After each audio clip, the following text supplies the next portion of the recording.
While one Supreme Court ruling is in the books, another is looming on the horizon. Things are not over for the Trump administration's travel ban. Parts of it are set to expire. The 90-day ban expires at the end of October. The 120-day refugee ban, the end of October. We told you earlier this summer that North Dakota's lone refugee resettlement agency, Lutheran Social Services, was finding it tough to navigate the constantly changing arena of travel bans, executive orders, and court rulings, even as we approach the end of this federal fiscal year. Even though refugee numbers to North Dakota have slowed, we're still seeing an increase, especially in our schools. West Fargo reports 804 ELL students are enrolled this year. That's up from 715 last year. In Fargo, they're teaching 932 ELL students, ending last year's school year with a total of 861. The list of candidates wanting to be a U.S. Senator from North Dakota has now doubled.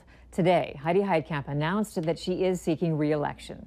Heitkamp is among 10 Democrats in states that Donald Trump carried last November who are up for re-election in 2018. Back in August, Republican State Senator Tom Campbell threw his name in the hat. Congressman Kevin Cramer is also considering joining the U.S. Senate campaign. More local help heading down south to aid Hurricane Harvey victims. The man is headed for Texas. Major Byron Medlock, who heads up the operations for the Salvation Army in Fargo, is leaving tomorrow for Texas to lend a hand. Medlock says he's going there to focus on those with emotional and spiritual needs. He'll join about a dozen other Salvation Army members and Red Cross volunteers from the area, supporting the cleanup efforts and recovery.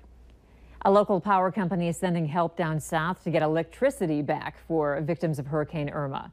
Otter Tail Power sent about 20 employees to Florida early this morning to work for 2 weeks or longer to help the now 5.5 million customers without power in Florida, Georgia, Alabama, and the Carolinas. The new Miss America has been the talk of the town in North Dakota, and out in Philadelphia, hear what Carson Wentz has to say about his high school classmates' big win. That's later in sports. Up next, how eating cupcakes is benefiting the battle against cancer locally.